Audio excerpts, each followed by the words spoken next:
தமிழ்நாட்டில் கல்வி நிலையங்கள், அரசு பொது நிகழ்ச்சிகளில் தமிழ்த்தாய் வாழ்த்து கட்டாயம் முதலில் பாடப்பட வேண்டும் என்பதை வலியுறுத்தும் அரசினர் தனித்தீர்மானத்தை முதலமைச்சர் விஜய் சட்டப்பேரவையில் தாக்கல் செய்கிறார்.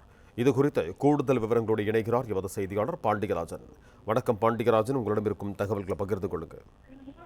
தமிழக பட்ஜெட் தாக்கல் செய்யப்பட்டதன் பிறகாக பட்ஜெட் மீதான அந்த விவாதம் இன்று நடைபெற இருக்கிறது. இன்று காலை சட்டப்பேரவை 9:30 மணிக்கு கூட இருக்கக்கூடிய நிலையில முன்னாள் சட்டமன்ற உறுப்பினராக இருந்தக்கூடிய மா சுப்பிரமணியன் என்கின்ற பூமுகி மணியன் அவருக்கான இரங்கல் குறிப்பு வாசிக்கப்படுகிறது. அதன் பிறகாக தமிழ்நாடு முதலமைச்சர் அரசினருடைய தனி தீர்மானம் ஒன்றை கொண்டு வருகிறார்.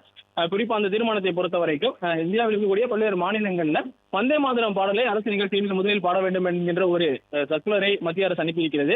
தற்போது தமிழகத்தை பொறுத்த வரைக்கும் தமிழகத்தில் நடைபெறக்கூடிய அனைத்து நிகழ்வுகளிலும் பொதுத்துறை நிறுவனங்கள், கல்வி நிறுவனங்கள், அதுபோன்று இருக்கக்கூடிய பல்கலைக்கழகங்கள் ஆகியவற்றில் விழாவினுடைய தொடக்கத்தில் தமிழ்த்தாய் வாழ்த்தை முதலில் கட்டாயம் பாட வேண்டும் என்கின்ற வகையிலே ஒரு தீர்மானத்தை தமிழ்நாடு முதலமைச்சர் கொண்டு வந்திருக்கிறார். தமிழ்த்தாய் வாழ்த்து தமிழ் மொழிக்கும் தமிழர் பண்பாட்டிற்கும் செலுத்தப்படும் மரியாதையின் வெளிப்பாடாகும் என்பதை பேரவை வலியுறுத்துவதாகவும், இந்திய அரசியலமைப்பு வழங்கியுள்ள மொழி மற்றும் பண்பாடு உரிமைகளின் அடிப்படையில் தமிழ்நாட்டின் பண்பாட்டு அடையாளத்தை நிலைநிறுத்தும் வகையில் தமிழ்நாட்டில் அமைந்திருக்கும் அனைத்து கல்வி நிறுவனங்கள், பல்கலைக்கழகங்கள், அரசு அலுவலகங்கள், பொதுத்துறை நிறுவனங்கள் உள்ளிட்ட பொது அமைப்புகளின் நிகழ்ச்சிகளிலும் நிகழ்வு தொடங்குவதற்கு முன் தமிழ்த்தாய் வாழ்த்து கட்டாயம் முதலில் பாடப்பட வேண்டும் என தமிழ்நாடு சட்டப்பேரவை ஏகமனதாக தீர்மானிக்கிற வகையில் இந்த தீர்மானத்தை தமிழ்நாடு முதலமைச்சர் முன்மொழியிருக்கிறார். தமிழ்நாடு முதலமைச்சர் கொண்டு வரக்கூடிய அந்த தீர்மானத்தின் மீது பல்வேறு கட்சியில் இருக்கக்கூடியவர்கள் அந்த தீர்மானம் குறித்து பேசுவார். அதன் பிறகாக சட்டப்பேரவையில் இந்த தீர்மானம் நிறைவேற்றப்பட இருப்பதாகவும் சொல்லப்பட்டிருக்கிறது.